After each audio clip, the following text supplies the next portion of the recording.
t'a porté. On t'a porté, ne l'oublie pas. Nous t'avons célébré dans ce combat.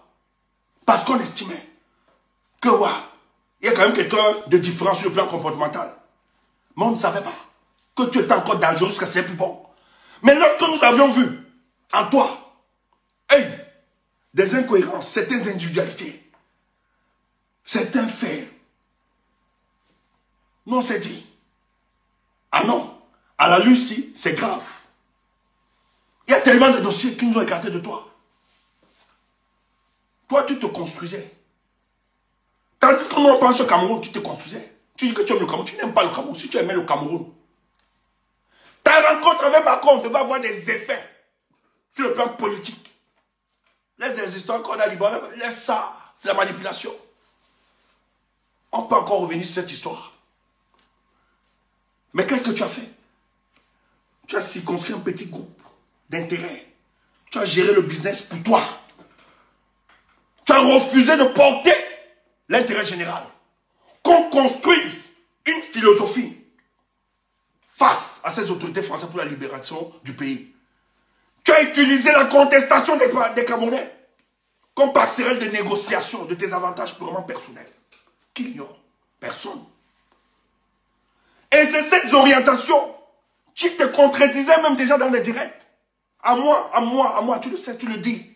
Après ton truc à cliché, machin, truc là. Le jour où on me l'a tapé à moi, c'est retourné sur 8, ça va. Tu m'as dit que je parle plus mal de la France. Tu me l'as dit. Et c'était pas une question de stratégie. Je t'ai dit non, c'est pas... Si tu le dis... Mais c'était l'influence des renseignements. Il fallait évacuer le porte-parole de la base. Parce que c'est les renseignements qui te contrôlent. Et tu penses que nous, on peut évoluer dans ces conditions-là avec toi. Tu sens pas peur. Voilà les choses qui nous sont fait séparer de toi. Tu as abandonné notre combat. Il faut le dire simplement. Comme les Français eux-mêmes sont les premiers malhonnêtes.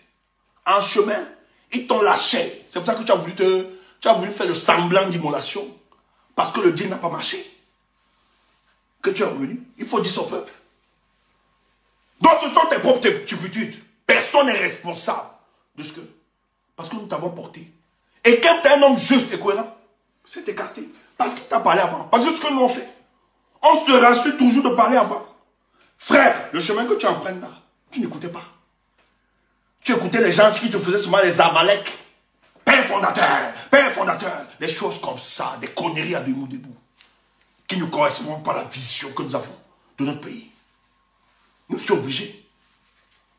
Moi, personnellement, je refuse d'entrer dans des choses illogiques qui ne cadrent pas avec l'intérêt du groupe, du général, l'intérêt de la vision de tous. C'est toi qui es responsable de tout ce désordre. S'il faut établir les responsabilités, n'accuse pas les autres. Quand Sandy quitte l'Angleterre, au lieu de dire à Sandy va arranger tes pères, et tu ne l'as pas seulement fait avec Sandy, on a plusieurs points de divergence. Ida du Canada, Ida que tu connais bien, Ida a eu des problèmes avec ses compatriotes au Canada. Je vous ai dit, dans la base, écoutez. L'espace géographique de Ida, c'est le Canada. Et les informations qui me remontent, c'est Ida qui se comporte mal. Nous avons l'obligation de lui dire la vérité, même si nous l'aimons. Voilà le discours. Et tu sais quelle est la proximité que j'avais avec Ida, la Camerounaise. Ça ne m'a pas empêché de lui dire la vérité. Qu'est-ce que vous aviez fait? Vous avez ignoré, alors que ceux d'Angleterre qui vous soutenaient beaucoup, financièrement, qui soutenaient la base, vous expliquaient que voilà. Je dis, mais cette fille est dans l'erreur. Il faut qu'on lui dise. Mais qu'est-ce que vous avez fait? Vous avez accepté Ida en France pour narguer les autres du Canada. Je vous ai dit, c'est une injustice. Et vous savez, en pleine réunion, vous avez venu donner le micro à Ida. J'ai arraché. J'ai arraché qu'elle ne parle pas. Parce que je ne veux pas être dans ce genre de bordel. Et c'est toi, c'est un fonctionnement. Et Ida a compris ça comment? Qu'est-ce qu'elle faisait? Il me suffit juste de dire Calibri, père fondateur, de ne pas avoir de problème avec lui. Même si je fais n'importe comment, je me comporte n'importe comment, il va me soutenir. Et c'est ce qui se passe.